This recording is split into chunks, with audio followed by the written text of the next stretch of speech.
What up, YouTube fam? Welcome back to the channel. I am kicking off a new series, a series that I have titled Recite the Light. And in this series, what I basically want to do is scour Pinterest or Google or images that you guys send in, and I want to look at how they were lit, and I want to break down either how I thought they were lit or how I would go about recreating the light. And then I am actually going to do that. And I'm going to take an image, most likely of myself, because that's just what's easiest. I can't always get somebody into the studio to help me when I'm ready to make these videos. So I'll probably take a picture of myself trying to recreate that lighting setup. And so the point of this series is twofold. Number one, it really is to help me grow as a photographer. I know a lot about light, but I can always learn. I don't know everything. So for me to be able to take these images, break down how I thought the light was done, and then try to recreate that will help me grow as a photographer and as a lighter. Is that even a thing? A lighter?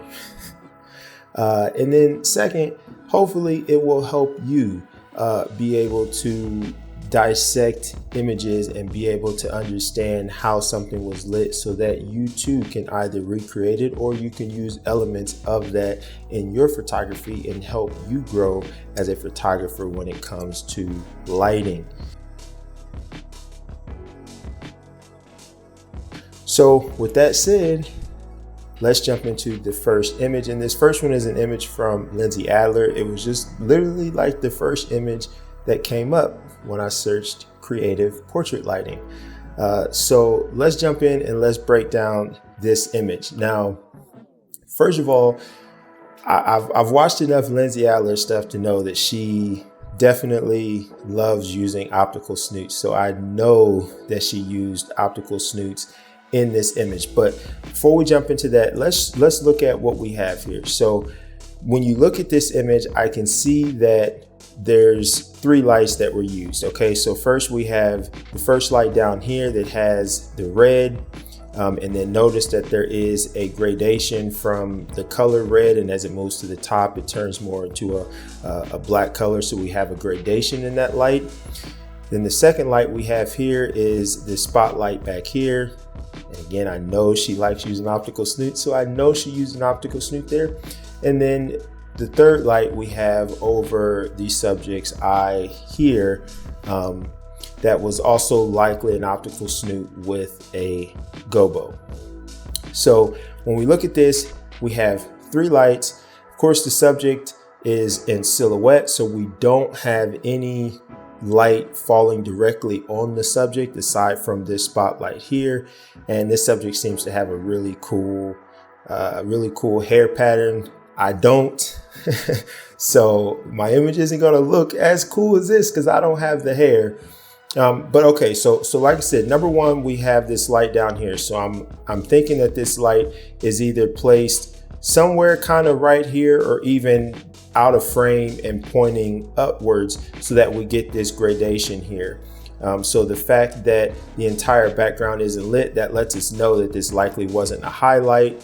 High as in terms of height, it wasn't high. It likely probably wasn't here either. So it likely was down here. Could be right behind the subject right here with some sort of modifier. What's the word I'm looking for? Reflector, like a 7-inch reflector or a panel light. You know, when it comes to dissecting these things, sometimes it's hard to figure out exactly what someone did. There's a dozen ways you can do the same thing. So I'm not going to sit here and act like I'm good enough to be able to say exactly how it was done, but I'm going to just give you my thoughts on what I think or how I would do it. So could have been a light right here or lower, like I said, with the reflector or a panel light to give us that color right there. Okay.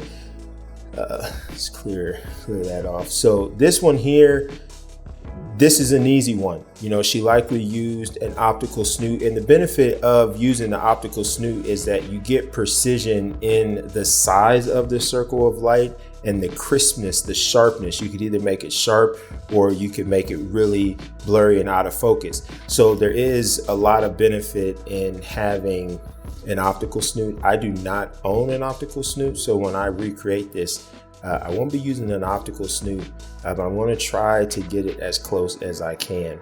Okay, so that one is pretty easy. And then this third light right here, I think is pretty easy as well.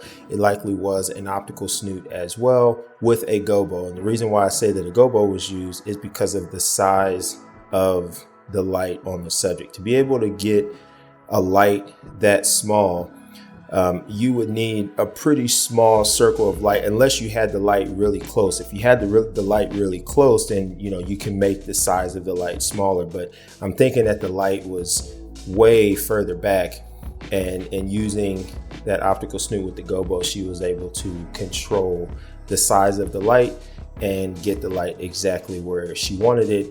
And as you can see, clearly she had a gel on it to be able to get the red light. So that's my thoughts in how she lit this. So now let's move over to the image that I created. Now, as I mentioned, I did not have an optical snoot, so I was a bit at a disadvantage in trying to get a circle of light that was as crisp as she had it, because I do have a conical snoot, but you really get very soft edges when using that snoot. Even when I have the snoot really close to the background or the subject, the edges are pretty soft. Okay, so let me start down at the bottom now. I just chose a different color just for the sake of choosing a different color. So what I used was a Weeylite Sprite 20 panel light that was way down. It was pretty much on the floor and angled up to be able to give me that gradation of light. And I basically played around with the angle of the panel light that was on the floor, played around with the angle until I got the gradation that I was looking for. It took some finessing to get it. I think if I were to do it again, I think I would use a regular light with a 7-inch reflector. The reason why I chose the panel light was because I wanted to try to get even illumination from edge to edge. And so I thought that would be easier using a panel light, considering that I was doing it in a very small space. I've watched Lindsay's videos. She has a pretty big studio, so she has a lot of room to move around and place her lights. I was in a very small space. So I knew that in using a light with a reflector, having it close to the wall, it was going to give me a small spread of light. So I didn't even attempt to use it. I didn't use it because I knew that if I wanted this from edge to edge, it probably wasn't a good choice. But in hindsight, especially after working with the spotlight, I think it would have worked. And I think I would have had easier control over getting the gradation versus using the panel light. Because on the panel light, I didn't have any barn doors on it. I didn't have any way to flag the light. Of course, I could have done that manually, but I wasn't trying to do that. So it took some finessing to get it angled just right to be able to get the gradation that I needed. So once I had that light in place, I then brought in a second light, and this was the Weeylite Ninja 400 Mark II. And I used that one specifically because I knew I was going to need something powerful to give me that bright white look that Lindsay had in her photo. So I played around with a couple of different things. First, I tried to use the conical snoot, but the problem with that was, again, the conical snoot, when you use conical snoots, the edges are very, very soft, and it's very difficult, if almost impossible, to be able to get a sharp edge from a conical snoot when you have the light far away from the background. The further you move the light away, the softer those edges get. And so I was at a bit of a disadvantage because I needed the circle of light to be a certain size. So I had to pull the light back to be able to get it the size that I needed. So two problems happened. Number one, the edges got really soft. Number two, the further I pulled it back, the more oval shaped the light became, because obviously I can't have the light right in front of me shooting on the wall. So it was to the side of me. So the further I pulled it back, the more oval shaped the light became. I didn't necessarily love that. So what I opted to do was to use the Ninja 400 with a 7-inch reflector and actually put it right behind me. Now I did have to Photoshop some of it out because it was visible. Hey, it's just the way it go. But in doing that, I was able to have the light close to the wall, which helped me get more of a sharper circle out of it. And it wasn't as oval shaped. So that worked out well. So that was the second light. And then the third light here, I used a Ninja 300, which is a 80 watt continuous light. All of these are continuous light. And in this, it definitely was easier to use continuous light because I'm able to see everything. Trying to do this with flash, obviously it can be done, but man, it would be a lot more challenging because you would literally have to take a picture, see where something was at, move it, take another picture. That would just, it would be a lot more work, especially if you're by yourself. So in doing this, continuous lights honestly are the way to go. So I used a Ninja 300 with the conical snoot, but the conical snoot, which is the opening of that conical snoot, is not very big at all. It's maybe like 2.5 inches. So you would think that that would be enough, but the light that was hitting me from the conical snoot was way too big. Way too big. Even when I had it like right up on me, it was lighting up almost my entire face. So this is where in Lindsay's photo, having a gobo makes it really easy because she was able to just put that gobo in, get the size that she wanted, she was good to go. So I knew that I was going to have to do something similar. Conical snoot, you can't insert a gobo into it. It's just a cone, you know, that reduces down in size. So what I did was I took a thin piece of cardboard and I took a hole puncher and I punched a small hole into it, and that small hole gave me the size of light that you see on my face. So it worked out really well.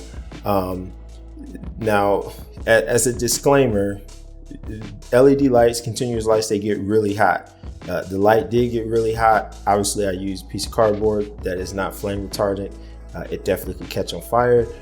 So I'm going to do my due diligence and say I wouldn't recommend that you do that if you're working with a client. Try to find something that's fire retardant. But for me, it was what it was. So that's what I used. So I put that in and I was able to get that light exactly where I needed it to be, or the size that I needed it to be. And so then from there, this entire time I had the mannequin in place and I had the mannequin as high as I am tall. So that way I was able to kind of get everything to be where it needed to be. And then once I kind of had it in place, move the mannequin out, put myself into it, and took some shots. So obviously doing this as a self-portrait adds some complexity because I'm having to take pictures of myself and I can't see where I'm positioned at and where the light is falling. So it was a little challenging getting the light in the right spot. I kind of just moved around until it was blinding me in my left eye, and then I figured it was in the right spot. So I took a few different shots and we got it. So, you know, when it comes to like this type of lighting, this isn't my thing. I can't even say that I love either images. It really isn't a type of shot that I would particularly do. I don't necessarily like it, but I thought that it was a good first image just because there was some different, you know, 3 lights and different things that needed to be done to be able to get it exactly how it needed to be. So I thought that it would be a pretty good challenge. So I had fun making it. And here are the 2 images side by side. So there you have it. Episode 1 in the books. Hopefully you like this video because obviously I'm going to be doing more. And this is going to be a bulk of what I have on the channel going forward, just because it's like I said, it's twofold. It helps me, it helps you, I enjoyed doing it. I enjoyed the setup and the challenge of breaking it all down. So for future episodes, if you have an image that you would like me to recreate, you can email that to me, anthonytoglife@gmail.com, and I will put that in the queue to try to recreate. I think for the moment, I'm going to be doing more studio indoor type stuff, but I will eventually be taking this outdoors as well, and recreating some of the outdoor lighting stuff as well. I just don't have time to do that at this exact moment, but I think beginning of next year, I will start doing some outdoor stuff as well. So if you have outdoor or indoor, whichever one you have, if you want me to recreate it, email it to me. I'll work it into the queue. So thank you for watching this video. I appreciate you being here. If you're not already subscribed, go ahead and subscribe. Why wouldn't you? Subscribe, ring the notification bell, hit that like button, help your boy out. Again, thank you for watching this video, and until the next one, take care.